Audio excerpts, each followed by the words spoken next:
Good morning, good afternoon, and good evening to everyone. We'll give folks 1 minute to get settled here.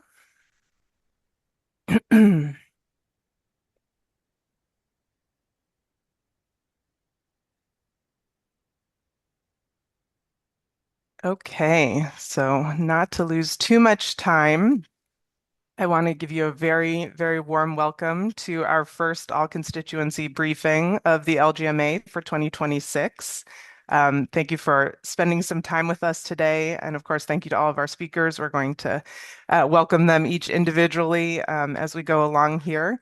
My name is Ariel Dekovic. I am so excited to be joining you today, my first all-constituency briefing as the LGMA UNFCCC constituency focal point.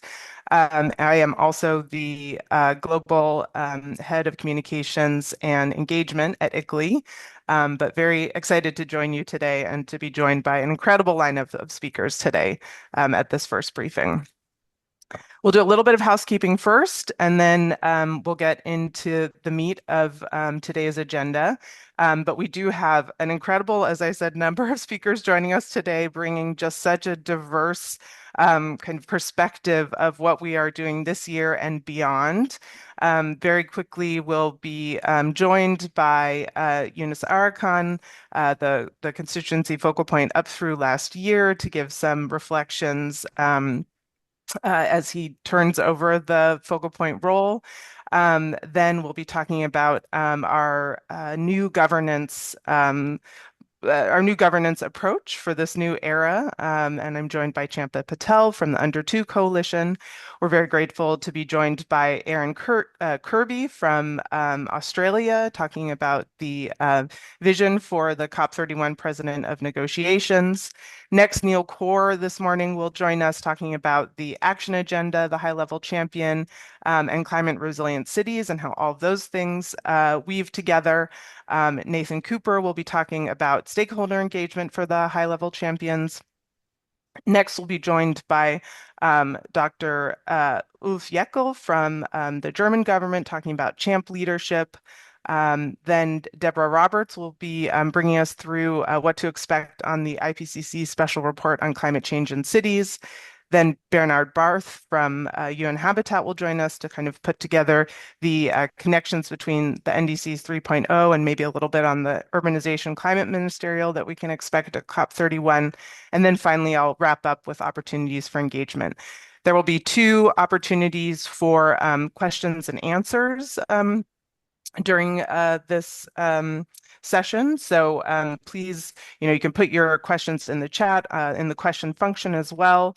We'll look for those throughout the webinar. There's also a few other housekeeping pieces in the chat as well. There is options for translation of the captions, the automatically generated captions. So if you're looking for that, we have that as well. So wonderful. I think that's all of the housekeeping. So I just wanted to kind of set the scene a little bit with all of those speakers to try to draw a bit of the reason for us to be at the table together today. I did see that about half of our audience today are first-time LGMA briefing attendees. So this is your first time attending an LGMA webinar. So welcome, first of all. You've gotten some background information ahead of time, so I won't go too much into kind of the who we are and what we're trying to do, but I think it is good to kind of ground us in our reasons for being here, what our goals are together. As a reminder, the LGMA is one of the 9 observer constituencies to the UNFCCC, and these constituencies really kind of create a route for more than 4,000 accredited observer organizations to actually have a role and a voice into the climate agenda with the UNFCCC, and helps the Secretariat actually to maintain relationships with these organizations. So the constituencies overall obviously play a very important role. For the LGMA ourselves, we've kind of developed four main ways that we are working together to achieve our goals. The first is to really create a unified voice for subnational governments in the climate policy and negotiation spaces. And the idea here is to bring collective impact, so working together as all of our accredited organizations with experts, partner organizations who go beyond the official constituency to really deliver a bigger impact than if we were doing this alone. The next thing is to look at really integrated ways of doing this work together. So not just expert opinions, but also targeted diplomacy, public campaigns, and really trying to bring a kind of integrated advocacy approach that builds the story of the change that we're trying to see. Next, we collaborate with COP presidencies, with the hosts of COP, with the UNFCCC to ensure that our constituency plays a meaningful role at each COP. So really trying to find a place for us in the agenda. And then finally, we are trying to obviously advance this global movement of subnational leadership for climate action throughout the world. So that's, again, why we're here today. We're going to hear from a number of voices today, and I wanted to just contextualize the picture that they are going to paint together by reading from a letter that COP30 President Andre Delago sent to the parties in January. And this summarizes what the achievements are at COP, but I think there's another piece here that is very important to consider where we've been and where we want to go. So I just thought I'd start out the webinar by reading from this, and then we'll go into our first speakers. So he writes, like previous COPs, COP30 achieved diplomatic progress, especially given the difficult geopolitical context. But once again, it fell short of what climate scientists and communities already experiencing climate impacts had hoped for.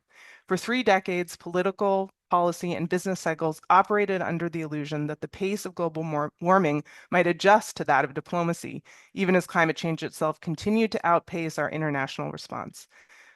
COP30 did reveal something, however, something essential.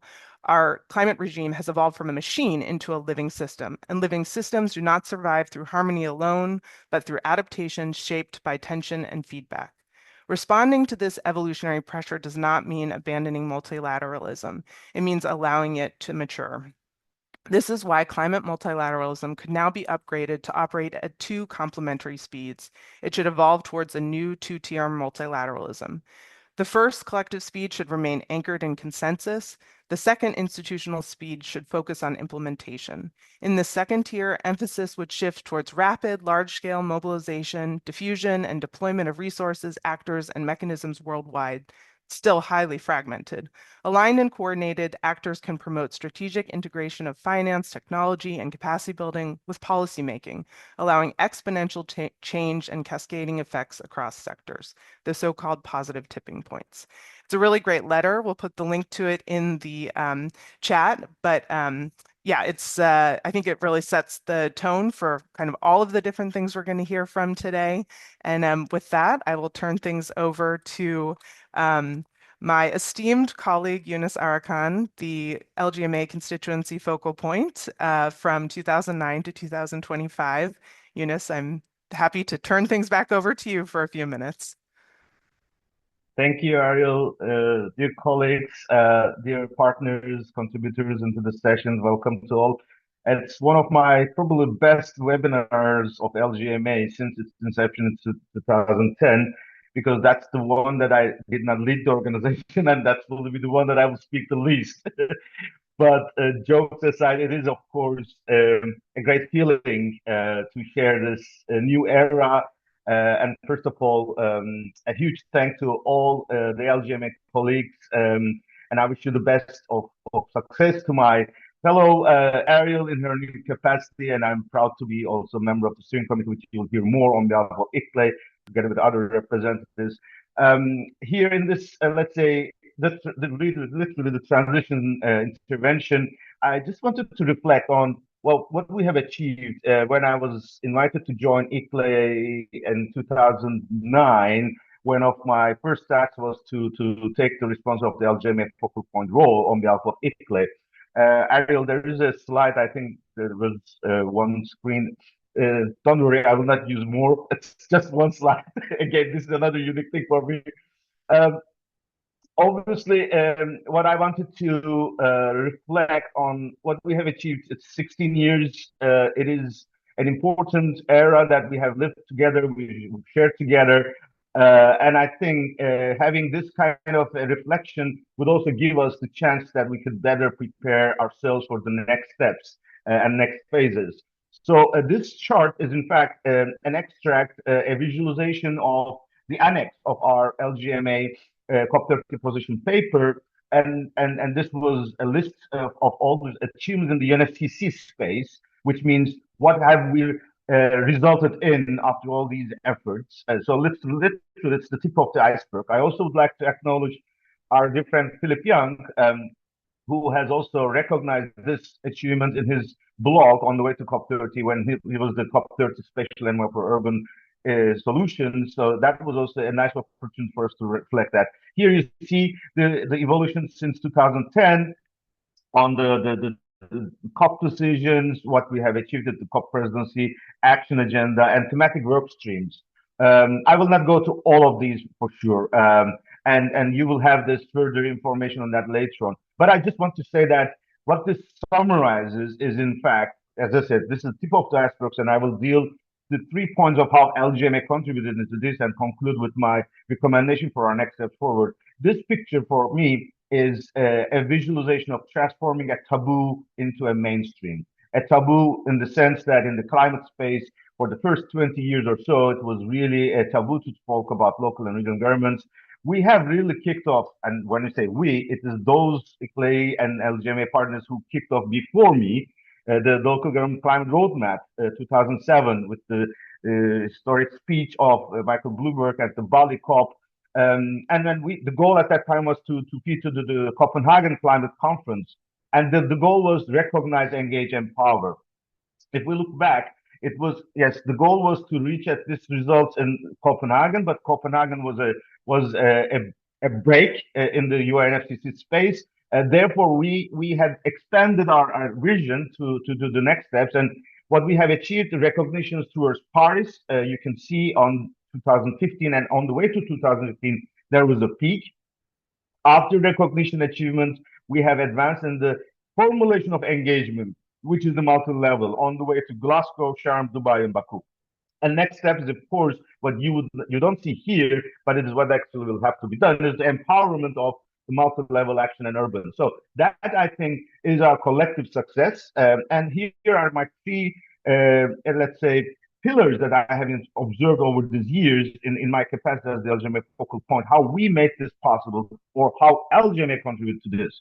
First, we managed to broaden the alliance. When I joined in 2009 to this position, I was aware that we were less than a handful of partners and accredited organizations, the UNFCCC. Now, today, in the UNFCCC, we have reached to more than 60 plus accredited networks. And more importantly, and the COP30, on the way to COP30, drafting our position, we have seen how we have expanded beyond accredited organizations. We have managed to get endorsement of our LGMA position from the networks of local and national governments, or local and subnational governments across national and regional and global spaces from 5 continents. More than hundreds of networks were endorsing this, which made that it is not a topic of experts like ICLEI or others, but really national associations and experts are part of it. But more importantly, we also have managed to make the differentiation or clarification of roles and responsibilities by political leaders, LGMA leaders, as well as the UN system. Again, the declaration from ministers and urban in the COP30 was also complementing each other. So we have made sure that this is embraced by so many diverse partners. Second, we managed to get introduced innovation to make sure the progress is not stopping. And it was not easy, as you have heard in Copenhagen, and there were moments where people were dragging their feet from the global multilateralism, but we never gave up. I remember in the first Blue Zone Pavilion that we are thinking that it is like given. It was in 2009 in Copenhagen with the local government climate launch, when the parties were not able to get progress in Mexico, in Copenhagen, we introduced our registry and accountability in 2010, which later on was the first complement to NASCA in 2014. Again, action agenda with the spatial envoy for cities by the UN Secretary General made a huge introduction that action agenda is evolving, and that was where that empowered and strengthened us. The first thematic day in Warsaw, which then also built us the fact that we could create a Friends of Multi-Level Action, which was the initial steps of the Champ legacy, or building paving the way for Champ. And this webinar, the public bulletins that we have shared, was a resource for so many experts in the climate space. Obviously, bringing urban and climate ministers, which we first asked in 2013, then materialized in 2022. And on the way from Paris onwards, from moving to Talanoa to the multi-level MDs and town hall COPs. These are all the innovations that we show to the world that we are committed to be engaged, because success of global regime is a success for us at home as well. And finally, we managed to build a new narrative. I remember in the first days, I'm a climate expert, I'm not an urbanist. And I know the climate community was discussing the topic of co-benefits of climate action. And in fact, it was, they were saying that co-benefits are air quality, health, but in fact, we at the city level or the local and subnational level, we're addressing food, nature, lifestyle planning, and informality, so that we manage to improve these, so that then climate emergency can be addressed to the root causes that we can address to. I'm very happy that when the world is discussing just transition, when we're talking about how to survive in a 1.5-degree world, when we're discussing in a planet that is burning, ecological and politically, these narratives from our local and subnational government and their networks is really giving the beacon of hope that we can address this in this new era. So my closing remarks is that really there is a new task. This new task will be the implementation of this multi-level and urban as the two sides of the same coin. And that needs a new momentum, a new team, and new dynamics. And that's why I think the LGMA governance and the new changes will respond and to this era that we're ready to face this challenge. I really recommend that the LGMA community makes sure that these two sides of the same coin are not forgotten. Ignorance of the one of the side will lead to a failure of both. We have to make sure that we build a culture of multi-level collaboration. We have to acknowledge, respect, and support each other levels of government. And we have to unite our forces that the evolving challenges of building new holistic urban communities that do not even exist is not just in the hands of our current mayors, but also the future leaders as well, and while transforming the existing ones. I'm confident, building on our achievements over these years, and that the collaborative spirit will make us sure that the world is able to rely on LGMA constancy. And I'm proud to continue to engage as ICLEI, and I wish you the best of the new leadership. And thanks to all partners who were demonstrating their support and collaboration with my with my task in this process. Thank you very much, Ariel. Thank you. Thanks, Yunus. So we're going to do a bit more scene setting for today, building on what Yunus just talked about. And then we're going to get into a little bit about the LGMA governance, as he mentioned. So very quickly, because we are now already behind time, I'm not doing a good job of facilitating us. I want to just turn again back to what we achieved at COP30. I'm not going to go through all of this. My colleague will share the LGMA statement on the outcomes of COP30, but just so we all remember what exactly happened in Belém, so many direct outcomes within the negotiations, within the action agenda, on the COP agenda itself. We saw advancements in multi-level NDCs, and there was just an incredible showcasing of bottom-up leadership, of political momentum, really crystallizing at just a very, I would say, positive and strong recognition of the role of local and other subnational governments by the presidency throughout the agenda. And the other thing I wanted to just remind us of is the strength of this constituency. We had the COP30 joint position that was endorsed by over 50 networks. So if you think of how many really thousands, tens of thousands of local and regional governments those networks represent, this is a united voice coming together, really pushing along the same lines.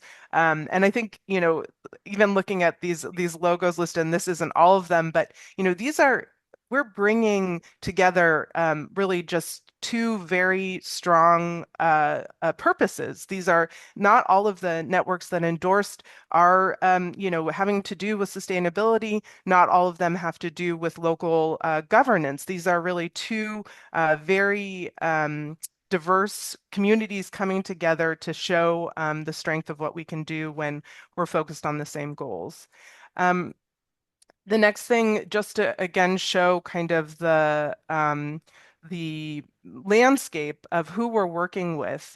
So the COP30 presidency will continue in their mandate until COP31, already signaling strong, continued support of the LGMA and local and subnational governments.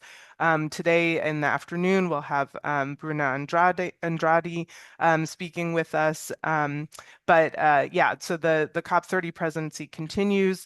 And then again, with the different modalities that we're looking at between the Turkey COP host, COP31 host, and then the president of negotiations from Australia. This is, of course, a new partnership model that COP31 will undertake. And just a note on that, because our speaker coming up after the next section is from Australia, from the COP31 President of Negotiations. A little bit about this partnership. So if you followed at COP30, this was what was announced, that Turkey would hold the COP31 presidency and host COP31 itself. Australia will lead the negotiations through a new role called the President of Negotiations. This has already been demonstrated that the two countries are working incredibly closely together to continue to consult on basically all of the decisions that they want to make, that these will be consensus-based decisions.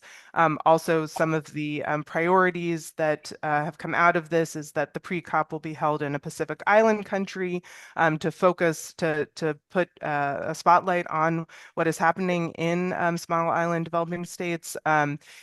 Turkey will host the overall, or will handle the overall hosting, but they'll also work together on the action agenda. So just a bit about kind of the shape of that partnership as we listen to our first speaker after this next section. So I'm very excited to be joined by Champa Patel, who is the Executive Director for Governments and Policy and the Under2 Coalition.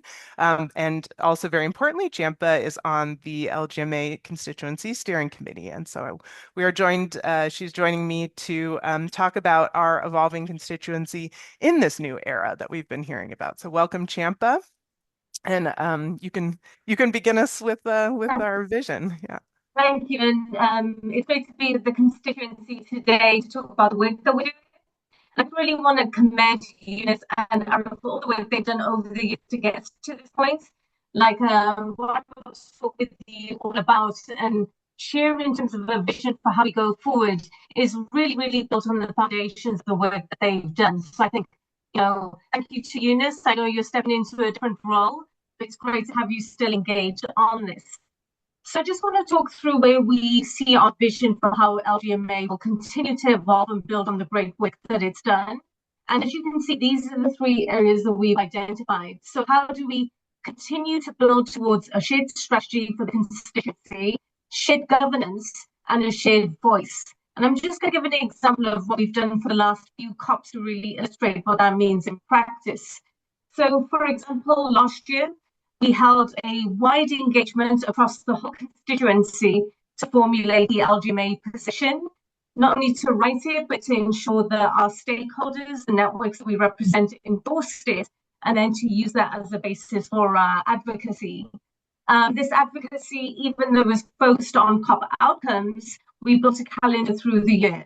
So how do we leverage, utilize each moment through the climate calendar to build up to that momentum of what we want to land at COP? And then with the working groups that we had, we then developed the detailed positions that would inform our negotiation topics. So this would be, for example, we had a climate finance working group when we were working on the NCQG to think through what is it that we wanted to see that met the needs and helped support local governments in their action through that goal. And then finally, what we did last year is that we had the LGMA National Working Group in Brazil really galvanize the national networks and groups. So as you can see, it's trying to operate on all of those levels, have a year-round approach, bring in everybody's collective voice to shape what we should advocate on, and then deepen our analysis through these different sectoral working groups. So if we take that going forward, next slide, please, Ariel. On shared strategy, as you can see, we want to develop and implement a multi-year advocacy. So I think there were a lot of lessons that we learned last year about what works and how we can build on that. One is that rather than take things in an annual cycle, we already know where COP31 is going to be hosted, and we know where COP32 is going to be hosted. So we should develop a multi-year strategy that enables us to take a longer view of what can be achieved. So instead of being more reactive, we can be a lot more planned in our thinking. If we go to the next slide. In terms of shared governance, what we want to do is formalize some of the informal processes that we had in place. So one is, how do we ensure more consistently we're bringing in the views of the wider network? And it's true with any constituency, you will have those that are super engaged and those who are, informed and those who are able to contribute in the ways they are around the other work that they do. But we want to make sure as much as possible we're able to bring in the views of all stakeholders in the constituency to really help us drive forward the asks. The value of being in this network is the number of organizations that are part of the constituency. Our collective voice adds weight to the positions that we're trying to advance. So what we want to do is put in place processes and structures that allow us to crowd in as much of your expertise as possible that can help guide our strategy that will now take place over 2-3 years. And then finally, on shared voice, a big part of what we want to do is that, we are the face of the networks, but we really want to put the face of government in front of the decision makers. So a core part of how we want to continue to evolve is, how do we develop that cadre of politically engaged leaders who can show up in these rooms, sit around the tables, make the key asks that we need them to make, and really represent the power of the constituency. There's no powerful voice than the voice of government for the local government municipal authority constituency, right? So it's really key that they are the face and the voice of all the work that we're doing behind the scenes to advance. So I think one thing we're really keen to do is not only get the wider input of this constituency, but also really think about how do we put government in the driving seat of making these asks, because it will be a lot more powerful coming from them than necessarily us as representatives of networks. So this is what we're hoping to do over the next 2 to 3 years. We have a steering group that Ariel mentioned, and I think you're going to go into a bit more detail about that. And then working groups that are open to the wider constituency to join. But really what we've tried to do here is capture how the collective weight and voice of the constituency can really shift the needle. It may not be a perfect structure, but I think what we want to do is try it and see how it goes and then make any changes along the way. We don't want perfection to be the enemy of any progress at all. So I think this is our suggestion for a way forward. And then as we work within this, we can make any refinements or tweaks needed. So I'll hand over to Ariel. Great, Champa, thanks for that. And I think everything that Champa said really highlights kind of the approach that we are taking on this shared governance.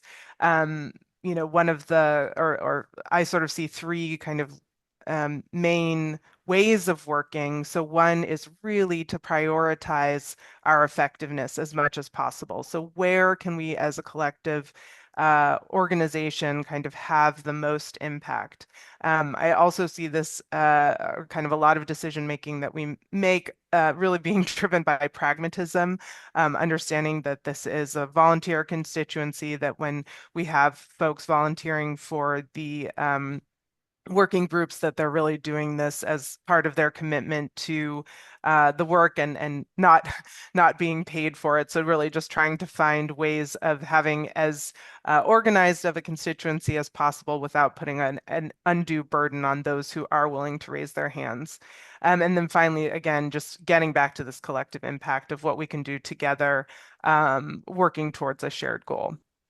This has been shared in the bulletin before, but this is our steering committee as it exists today. My colleague will share the TOR as well, that has or maybe that's already been shared in the chat, but we are glad to have these 8 organizations representing the LGMA on the steering committee. As Champa mentioned, the LGMA working groups are a really critical part of the governance, the collective governance model that we are putting together. And this is coming into formation now. So hopefully you've seen the invitation to consult. I'm going to have a bit on that later in the section on engaging with the LGMA. But these working groups are really how we get the work done in the thematic working areas. You can see in the past, these are all the kind of areas where we have either had a working group or at least had a collective group that developed some kind of position or kind of expert guidance for us. And as we look forward to convening the working groups in the coming really month now, we will be looking at this list as well to guide where we go. I'm speeding us along here because we're a few minutes late. So thank you very much, Champa, for joining us on your day off. And I'm thrilled to welcome Aaron Kirby from DQ, as I learned the department is called, from Australia. He is the branch manager for stakeholders and collaboration. So exactly the person we would like to be speaking with today. So thank you so much for being here, Aaron. And yeah, looking forward to hearing from you today. Well, thanks, Ariel. Can you give me a thumbs up if you can hear me okay? Great. Excellent. Thank you.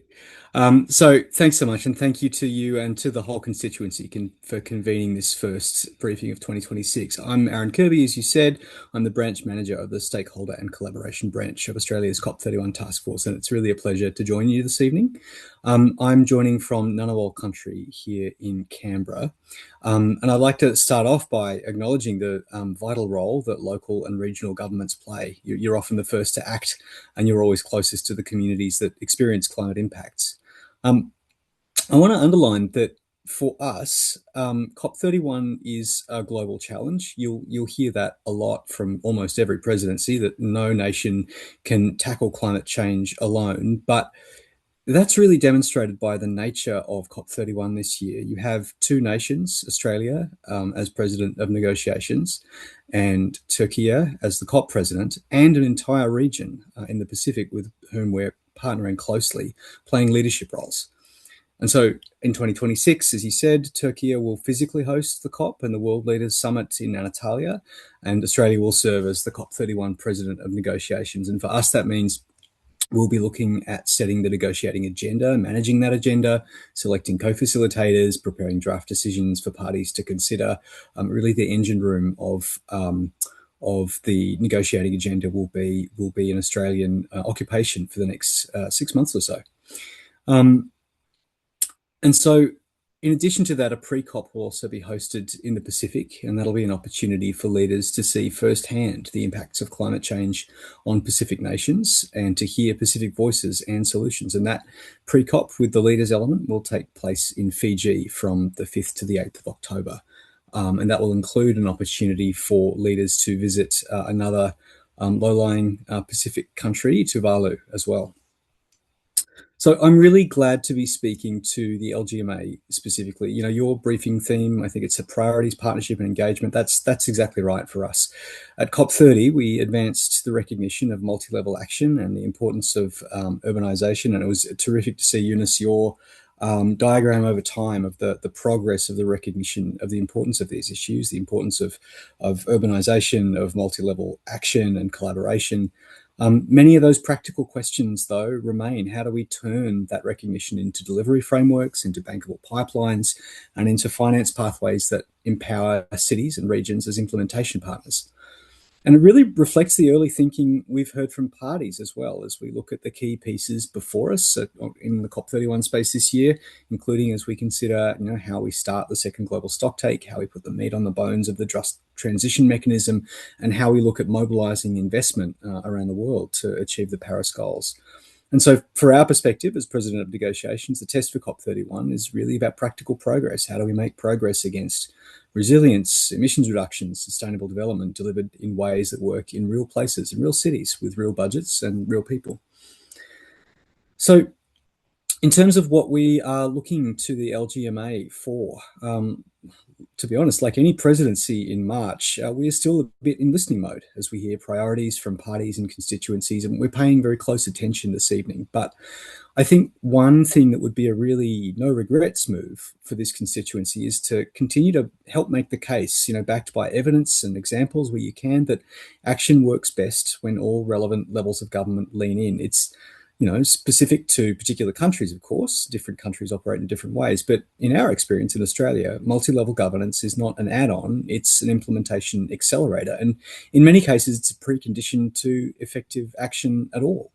So for us, it's really useful to see the constituency making effective arguments for that coordinated approach. So how to engage? With the presidencies this year. So we know the LGMA constituency provides a unified global voice for subnational governments in the process, and we want to make engagement with Australia in terms of our role as president of negotiations clear and efficient. And so over 2026, where it is within our responsibilities under the Turkey-Australia partnership modalities, we'll be running regular stakeholder briefings as part of that role.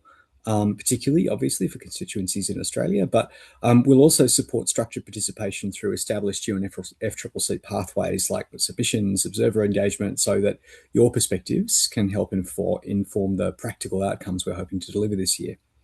And if you have specific proposals or you want to connect to us or to particular cities or regional networks, we can direct you to the COP31 engagement mailbox for follow-up and coordination, and we'll share those details with Ariel after the call to send around. So, obviously it is no novelty to observe that we live in uncertain times at the moment. But it is the case that we think that this global partnership between Australia, the Pacific nations, and Turkey demonstrate a really global commitment to multilateralism and to strong global outcomes for everyone. And we really appreciate how your members show leadership, often well in advance in many cases of national timelines. And I'd encourage you to stay very closely engaged as we move from on the back of COP30's momentum into delivering strong outcomes under COP31. Thank you. Thank you, Aaron. Great to hear those words. And yes, thank you for the invitation to engage. We look forward to that in the coming months. So I would like to move now to our next speaker. We hope that I think Aaron can stick around. There'll be a question and answer session in a few minutes here. So if you do have questions for Aaron, please feel free to put those in the chat or in the questions box. And we move now to Neil Khor, who is a longtime friend of the LGMA and an economics historian, I learned by training, but has had many, many years of experience in the urban space alongside another LGMA friend, Maimouna Sharif, the former executive director of UN Habitat, both in the Malaysian context, you've worked, Neil, and also globally, of course. And now Neil joins us today as a special advisor to the Climate High-Level Champion and also as an advisor to the president of the UN Habitat Assembly. So two very important kind of, I think, picture setting roles for us. So I hope, yeah, I'm looking forward to hearing from you. Thank you, Neil, for joining us today. Thank you very much, Ariel. Good morning, good afternoon, and good evening to the local government and municipal authority constituency. Every time I speak to the LGMA, I feel like I'm coming home.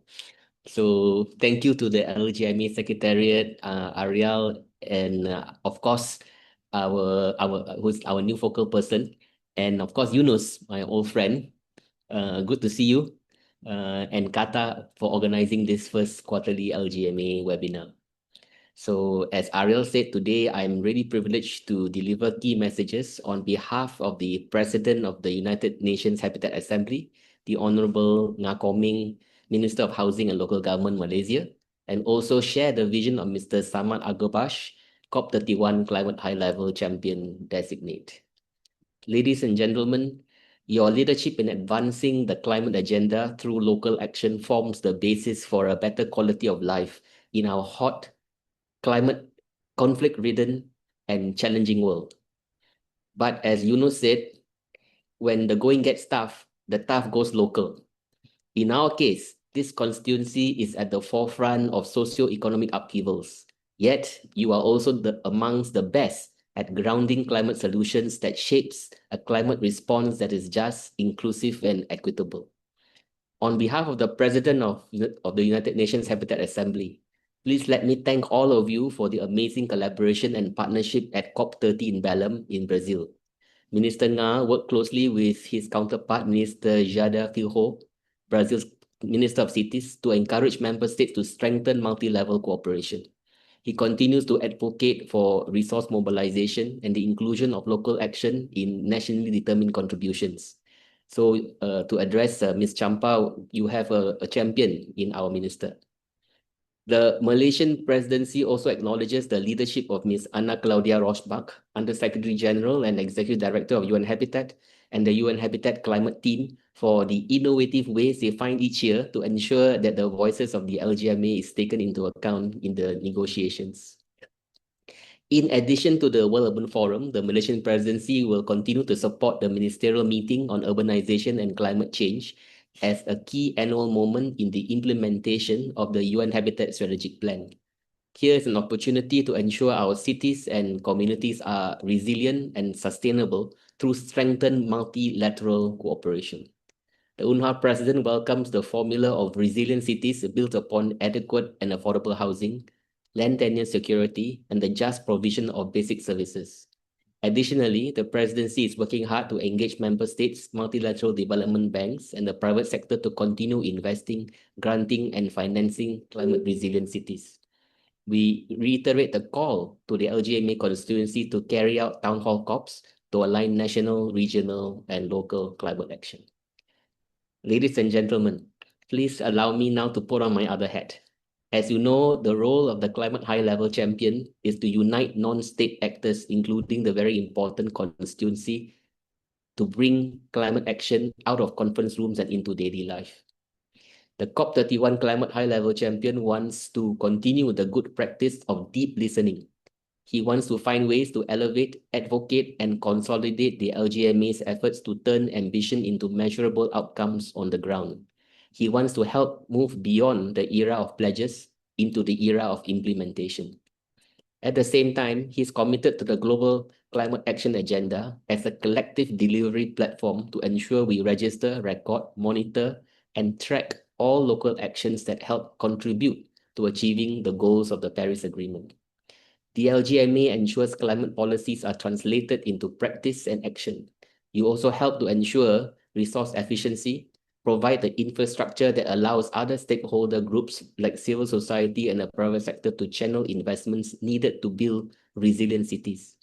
More importantly, let us use this platform to make a real difference in people's lives. Being people-centric is another fundamental principle of Mr. Samad Agabash's championship.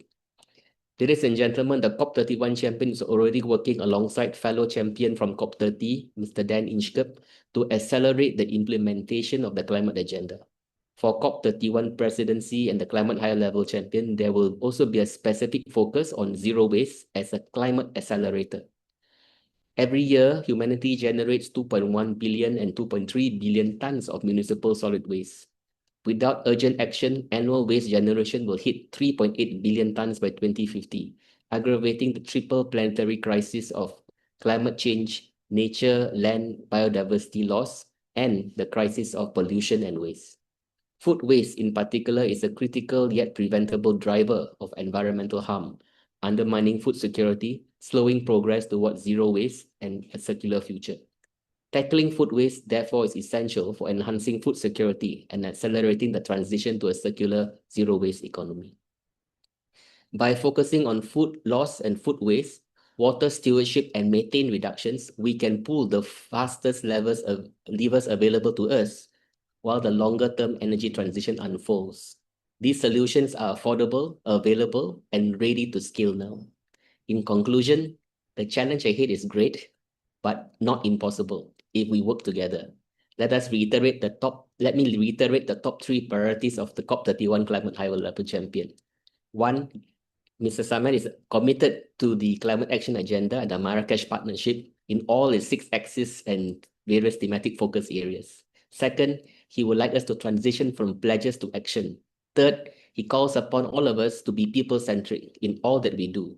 And 4, he sees zero waste and circular economy as a catalyst for resilient cities that will help us accelerate the localization of the climate action agenda. The COP31 Climate High-Level Champion would like to ask all of you today to continue this momentum, align your investments with these high-impact priorities, and please join us at the Zero Waste Forum in June on the road to Antalya in making COP31 a landmark for implementation. Thank you, and we look forward to your discussion. Thank you, Neil. Wonderful to hear those perspectives. And I think our next speaker will follow this up very well. So thank you, Neil. If you can stay on, then we'll have our question session in a moment. And Nathan, I'd like to welcome you to the floor. Nathan is Director of Policy and Engagement for the Climate Champions team. And this department provides political and diplomatic advice to the high-level champions and delivers strategic engagement to enhance radical collaboration. I like that description. We are looking for radical collaboration, so welcome. Amazing. Thanks, Ariel. And yeah, great to hear from Aaron and Neil and Yunus once again. Well done for your leadership. I think it was consequential, as we've seen, and really meaningful as well. My name is Nathan Cooper from the Climate Champions team. And the role and mission for anyone that doesn't know of the Climate Champions team is twofold. Firstly, our role is to really operationalize the vision and the priorities of the 2 climate high-level champions. We've heard on the COP31 side from Neil just now in terms of a few of those kind of priorities. And the role of the climate high-level champions, many of you will know, was established 10 years ago in recognition of the crucial role of non-party stakeholders, especially and most importantly, cities and subnationals and local governments as well. And the second function that the Climate Champions team plays is really the kind of the continuity and the operational continuity that ensures that any incoming presidencies never have to start from scratch. And we've heard from Australia and some of the Turkey are representative as well, so that the presidencies can really build on your efforts and kind of continuous efforts and build on that momentum that already exists. And then most important, I think, for folk on the line, our mission as the Climate Champions team is really to provide a predictable framework, to provide continuity across COPs, to really give that kind of stable environment for your planning. So kind of, and subnationals and cities kind of know what the expectation is at any kind of ahead of any COP, and really what the value is and the benefits of continuing to engage in the process as well. And already this year, we've kind of convened the 30 activation groups in the action agenda. And actually later today, we do have another webinar on with the COP30 and the COP31 kind of presidency leadership, really to kind of pass on the baton of the evolved structure of the action agenda that we launched and kind of inaugurated at COP30. And I'd like to come back to, Ariel, your kind of framing remarks, which I think are really valid and strong in terms of the 2-tiered multilateralism that that COP30 is laying out and that we're hearing as well. I guess my question is, how can we, as the climate champions and the presidencies, really support and empower LGMA and your partners to go from strength to strength in terms of a fit-for-purpose kind of era of implementation? We've seen some of the thematic working groups that you talked about. It would be great to kind of have a thematic working group focused on one of the specific solutions under the action agenda. So we're here to kind of help you answer that question and to support you as well on going from strength to strength into this new era. And I don't need to tell you, but let us be clear that cities and subnationals are the heartbeat of this new era of implementation. And it's no longer accurate, thanks to all of your work, to say that local action is peripheral or a sideshow to national diplomacy. It is actually the heart. And we saw this very kind of front and center in Belém just a couple of months ago with the evolved structure of the action agenda, which now mobilizes dozens of the major global subnational networks. Can't name them all, but ICLEI, C40 GCOM, Under 2 Coalition, the Climate Group, Regions 4, UN Habitat, and FMDV, and many, many others as well, are now representing tens of thousands of subnationals as part of the action agenda.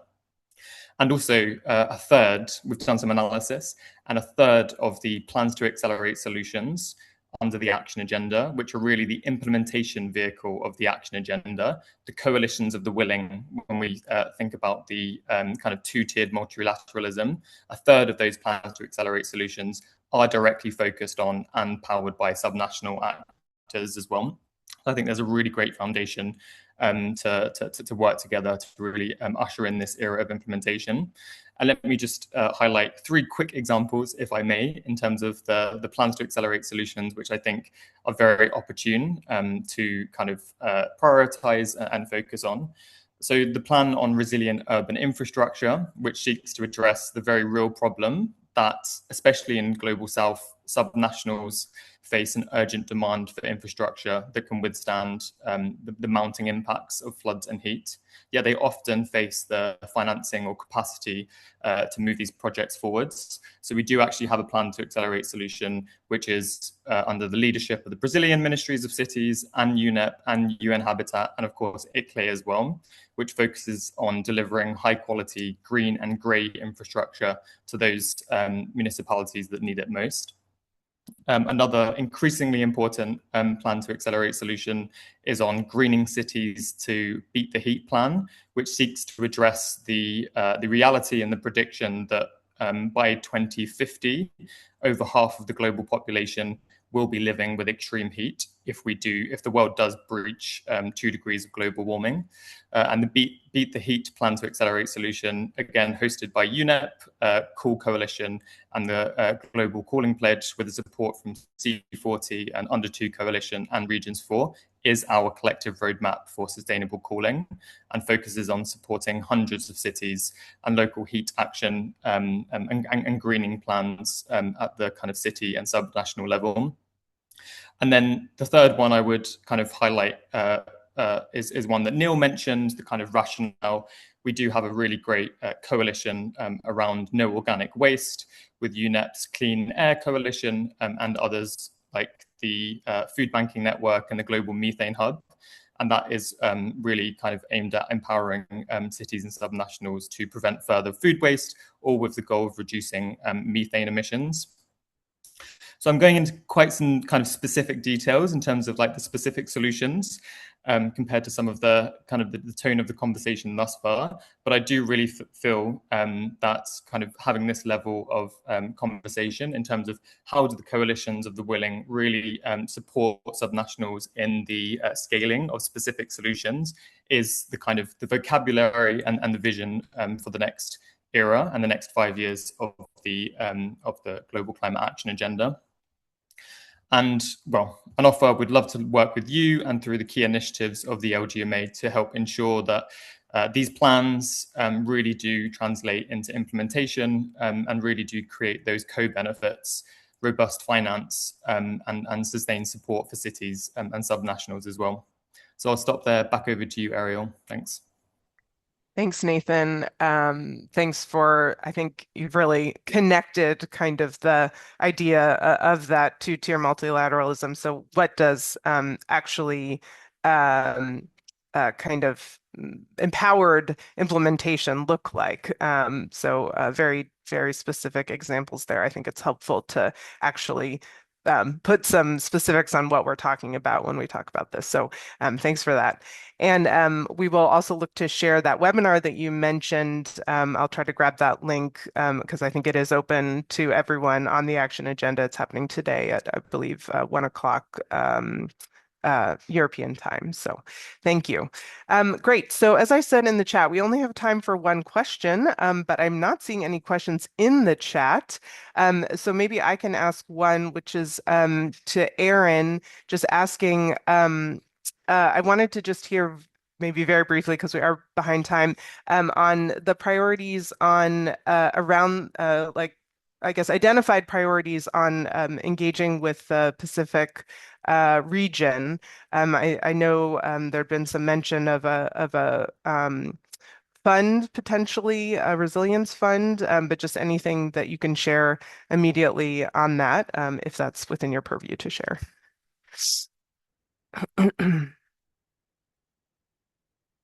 Thanks, Ariel. Yeah, and you're quite right. One of the major outcomes you can see in the Turkey-Australia partnership modalities is that we will find a space to look to, I suppose, crowdfunding into the Pacific Resilience Facility, the PRF, which is a crucial initiative backed by Pacifics. In order to build their resilience, build their capacity to adapt to the changing climate. That is something that is going to be of a pretty high profile and priority for us, both at the pre-COP itself, but also at COP31 as well, where we'll make a space for encouraging participation in that facility. Great. All right. Thank you very much for that. I see one more question from Eva. Thank you for that question. I am going to get into kind of methods for engagement at the end, so maybe I'll wait to answer that question. We can see if you have further questions on that at the end. So with that, I'd like to thank our first round of speakers. I know many of you said you will stick around, so that's wonderful. But thank you again for your remarks. This has been very enlightening and great to hear everyone together kind of providing that vision. So now I'm very happy to welcome Dr. Ulf Jäckel from Germany, where I'm based as well, coming to speak to us about the CHAMP, the new evolution of CHAMP. So like the LGMA, CHAMP is also undergoing some new governance approaches, and we're excited to hear about that. Dr. Jäckel is the head of division at the ministry that the BMUKN that serves as the main liaison for the CHAMP initiative. So welcome, Dr. Jäckel. Yeah, thank you very much, Ariel, and thank you for the opportunity to address the LGMA community today for the first time. Yes, CHAMP is also entering a new phase. It was launched in 2023 and in Dubai, and to date we have 77 endorsing countries and the EU and representing, if you like, figures 40% of global emissions or 36% of global population, and so on and so forth. And our goals are that we want to strengthen the cooperation between national and subnational actors in the design and implementation of key national climate plans, mitigation and adaptation. And of course, this also includes the cooperation on data, for example, data availability. We know that from the adaptation area that these kind of data are there on the national level, but not quite often not on the subnational level. And of course, one very important issue in that regard when it comes to our goals is the improving the access of climate finance at the subnational level. Enhanced coordination mechanisms co-designed by different levels of governance alongside climate finance providers. And we want to engage both at the global financial architecture level, as well as also specific targeted country interventions. I already said that we are entering a new phase, and we have seen the commitment of our country and the commitment of Brazil at the Local Leaders Summit in Rio last year to serve as co-chairs for CHAMP for the next 2 years. So starting with the beginning of this year, ending with the end of next year, Brazil and Germany are co-chairs of CHAMP. We are currently in the process of setting up our steering committee. Confirmation are coming in. We are in the process of establishing a subnational advisory council, and of course, there's also the group of the Friends of CHAMP. And there's a new secretariat supporting the governance of CHAMP, and this secretariat is led by the World Resources Institute. So the secretariat will be happy to join any relevant subsequent discussions, and of course they are there for the day-to-day cooperation. That's for sure. That's their task. What is CHAMP doing? We are also in the process of developing an implementation roadmap. The next months we will develop that, and of course we will consult with partners like LGMA, city networks, subnational representatives. This will all take place until in the next months, and maybe we are and hopefully we are seeing a lot of progress until we all meet in Bonn at the subsidiary bodies meeting in June. We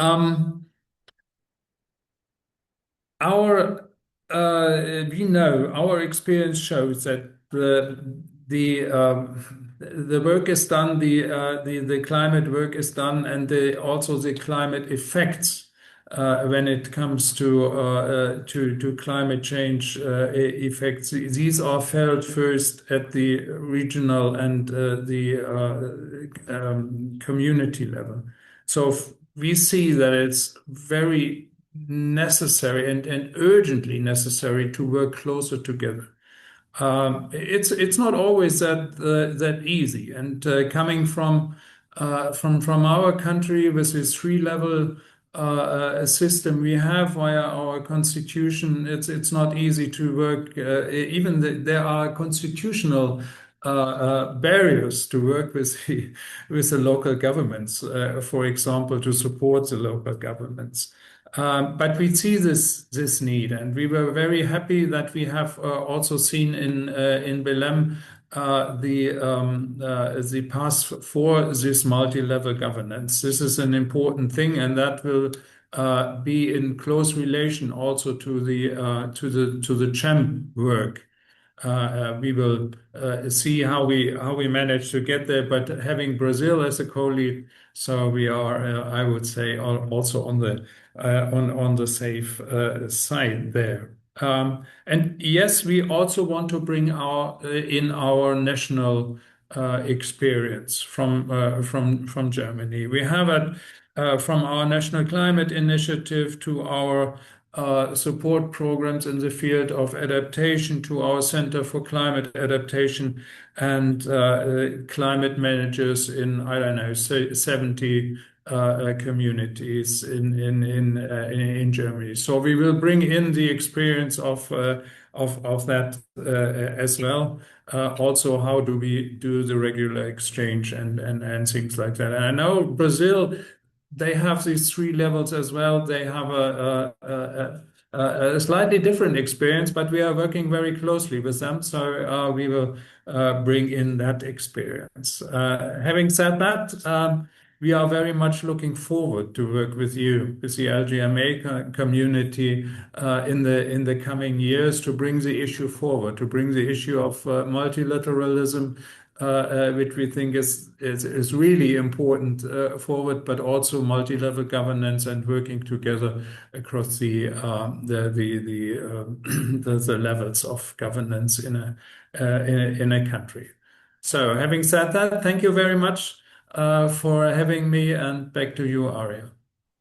Thank you, Dr. Jäckel, for joining us, and yes, really great to hear those reflections, and to hear kind of this evolution of Champ really turning towards the parties and looking for your leadership to kind of embody Champ and to share those differences in how you do approach multi-level collaboration. We'll be hearing from your counterpart, Ambassador Da Costa, from the Brazil leadership team this afternoon. So we'll get to hear the differences as there as well. So thank you very much, and look forward to continued collaboration this year as well. So next, as we just roll through this amazing list of speakers, I'm thrilled to welcome Debra Roberts to the floor. Debra joins us as, I believe this is correct, head of Sustainable and Resilient City Initiatives at Itaquini, right, within the city, but also very importantly, the coordinating lead author for the special report on climate change in cities. So she's going to talk through why we should be paying attention to this very, very important and maybe once in a career, once in a lifetime report for our constituency. So go ahead. Welcome. Super, thanks, Ariel. And clearly I need to update my CV with EPI because I've actually retired from local government. Okay. Sorry to get I've gone back to academia, so now I'm pretending to be a professor at 2 universities. Okay, sorry to get that wrong, but welcome. No worries. It's just a sign that people like Yunus and myself have been around a really long time, so we kind of get recycled through things. But firstly, to thank Yunus for that very comprehensive presentation of where we've been, which I think, as Nathan correctly observed, has seen our constituency move from being a supporting cast in the climate negotiations to being much more on the main stage now and receiving much more of the spotlight. And I thought it was really interesting. Looking at Yunus's presentation, is literally over the same timeline, we could plot a similar evolution in the world of science. And I think that's really important because, as Aaron indicated, everything we do in this space has to be evidence-backed. And a lot of that evidence comes from the work of the Intergovernmental Panel on Climate Change, which, quite frankly, in its early days, just as the negotiations were blind to local issues, the science was blind to urban and city issues. And that ironically began to change in about 2010, largely due to the important championing of people like David Satterthwaite, Karen Sito, who at a scoping meeting for the IPCC's fifth assessment cycle raised their hands and said, we need to start looking at urban issues much more in a focused and dedicated way. And as a result of that input, we saw in the fifth assessment cycle of the IPCC the first urban chapters beginning to appear across the adaptation and mitigation narrative. So that was an important moment in pulling forward evidence that we could use in the negotiating space. We saw another key milestone in the sixth assessment cycle where, through a variety of fortuitous events, South Africa was able to put forward a proposal for a special report on cities, which the panel then accepted for the seventh assessment cycle. And we're currently preparing that special report on climate change and cities.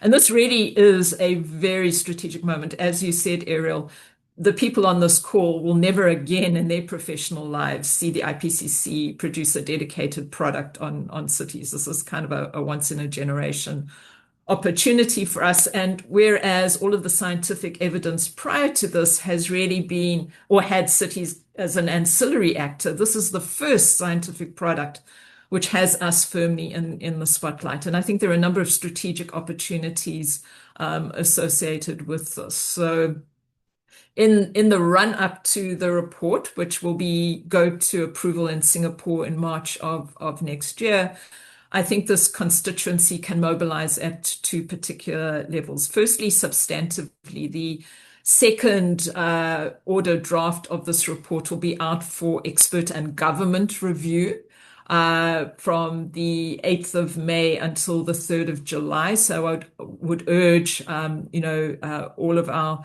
LGMA constituencies, whether you're an expert or whether you're a government, to really pay attention to that and really calling on Australia to look at it very carefully, because you will be building momentum towards the Ethiopian COP. So looking for that input.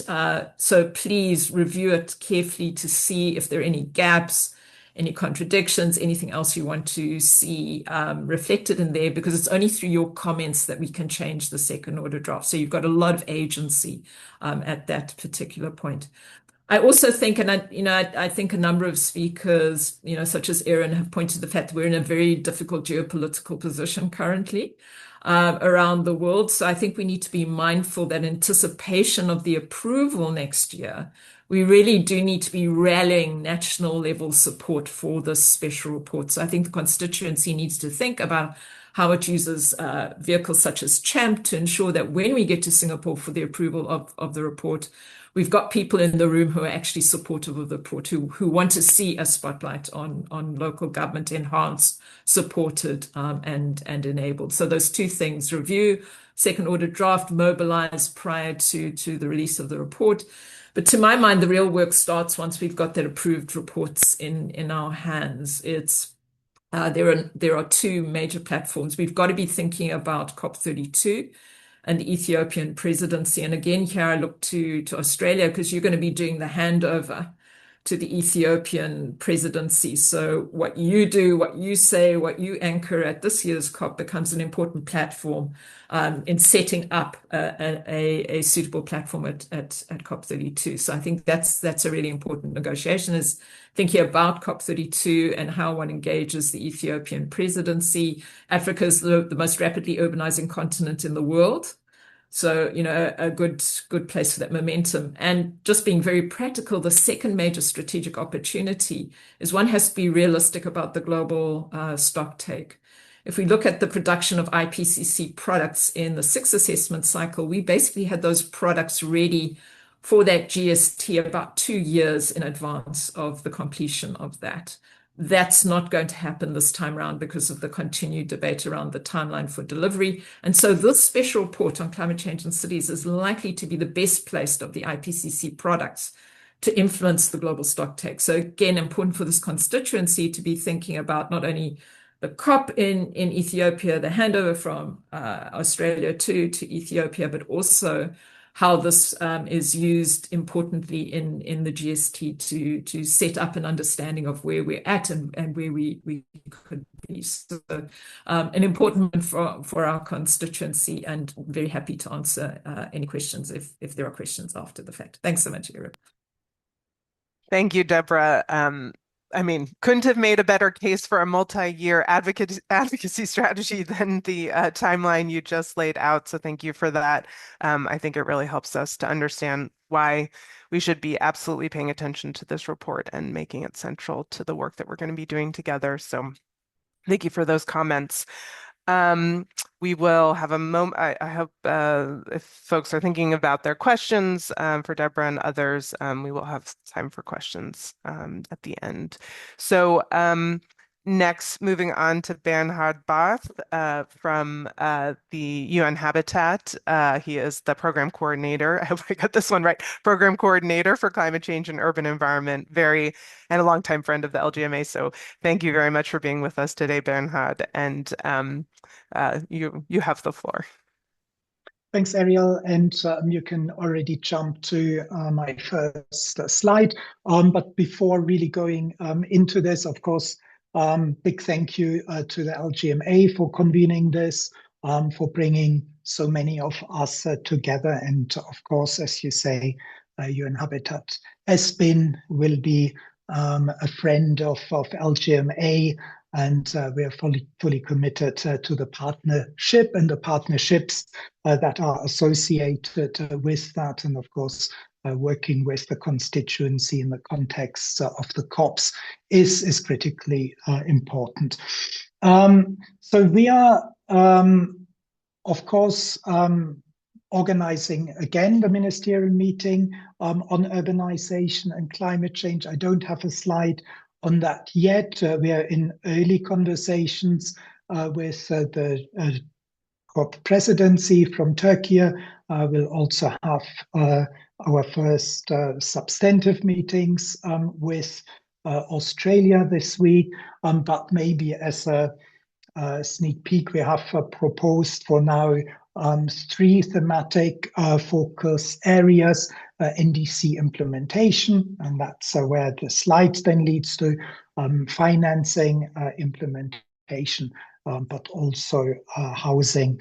And so this ministerial meeting for us is kind of the pinnacle event that brings multi-level climate governance, multi-level climate action together on an annual basis. As a foundation for this, we have been doing the NDC analysis. You can see here that snapshot report that we launched at COP, at the last COP, with the 60 plus countries then, updated it with the 128 parties that had submitted their NDCs, and we will do a full report that is going to be launched at the World Urban Forum.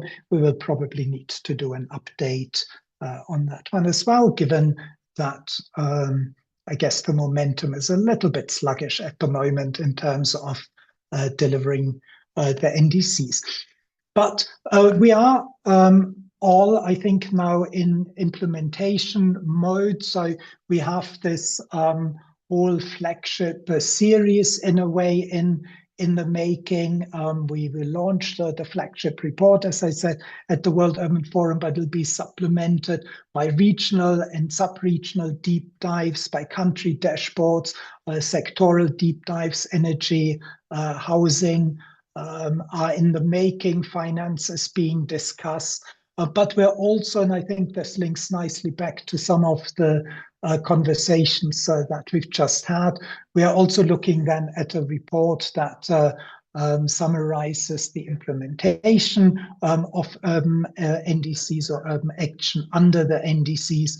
And we are discussing with some of you, with some of the partners, as framing this as a global urban stocktake. Next slide. But we are also, of course, now looking really towards what implementation means at the country level. So this is the first time that we are sharing this officially, externally. So this is where we have our priority countries at the moment. This is for 2026, so we hope to make quite some progress. You'll see there are a number of countries that have not yet submitted their NDCs, well, or had not submitted their NDCs as of the end of last year. There's some changes there.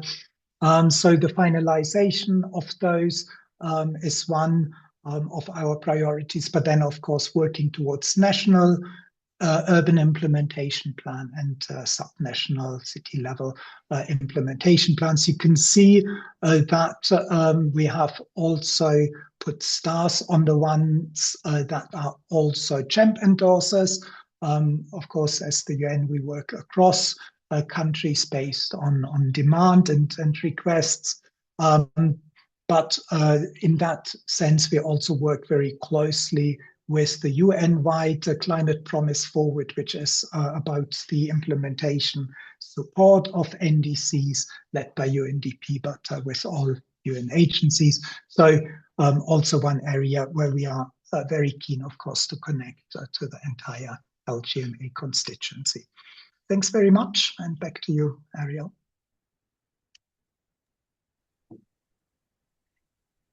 Thanks, Bernhard. Great to see a sneak peek or a first look at those priority countries and where you're doing your work. So thank you for that, and looking forward to continuing to collaborate on COP31. Um, so I now have the floor for the last few minutes here, but we will have time for questions at the end. So I am going to somewhat speed through these slides. The slides will be available. We'll send them to all the registrants afterwards. And certainly if you have questions, please, I'm always reachable at lgma@iclei.org. But I did want to get into the ways that the constituency can engage in the work that is ongoing and the work that that's upcoming, to make sure that you're aware of exactly where you can come in as a constituency member or partner. So the steering committee has already met this year. We're focusing on, the old metaphor of building the plane as we fly it, but we will. We've released the working groups consultation, the TOR on the working groups, and now we're really going to get into looking towards the SBs and trying to identify the priorities ahead of the SBs so that we're going in very prepared for that important milestone for the year. In terms of the thematic ad hoc work that we are doing, I'm not going to go into this in detail. We have put at least the just transition work into the bulletin from last month for the LGMA. There'll be a slide on this, but please, if you're not yet subscribed to our community bulletin, that's a great way to just stay up to date on what's happening. But there have been other developments since then, so those will go into the next bulletin. And we are just closing today a submission on the COP30 roadmaps on deforestation and fossil fuels transition. So just to say, even as we do all of this other work, that thematic ad hoc thematic work does go on because these processes are going on within the UNFCCC. I won't go too much into the schedule for this year. My colleague can share hopefully the link to this calendar just so you have it. But this is kind of at least first pass the priority events for the year. Obviously, a big Rio conventions year with all three of the conventions happening. And additionally, obviously, big moments within the UN in terms of UN 80 reforms, the focus on SDG 11, and at the UN high-level political forum. And then, of course, the election of a new Secretary General. As I said, maybe I didn't say this actually. So we are switching to a quarterly briefing cycle.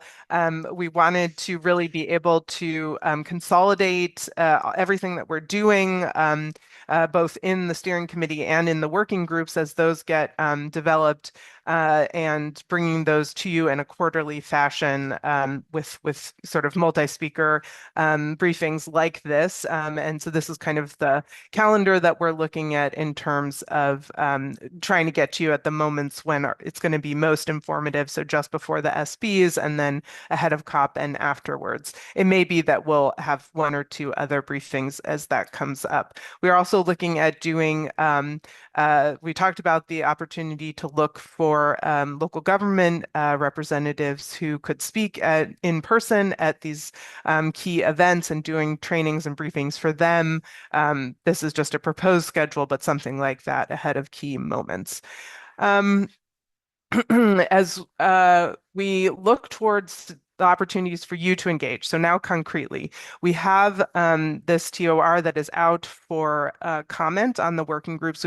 We've gotten really great comments back so far. I think we have another 7 days for that consultation to be open. So this is the TOR for all working groups. It doesn't specify what the working groups are going to be, but if you are interested in either serving as a co-lead or serving as a participant in the working groups, I think you should have a look at the TOR because obviously that's going to describe what that participation looks like.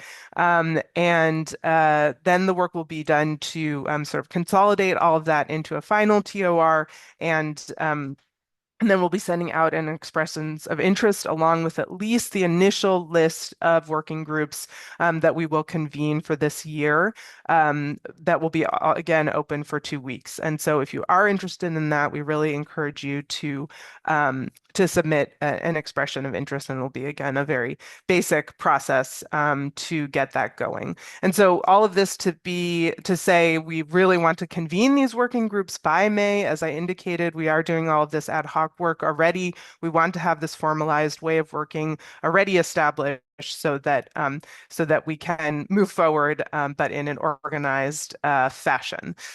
Another place where I think we would be looking for the constituency to engage, as has been in prior years, but much earlier this year, is on the COP31 position. I don't have a lot on this, but basically we will be trying to get at least in either an initial direction or a zero draft ahead of the SBs so that we can go again into that in-person meeting here in Bonn, very prepared with potentially messages that we can be taking to parties and workshopping with parties, essentially, or consulting with parties on.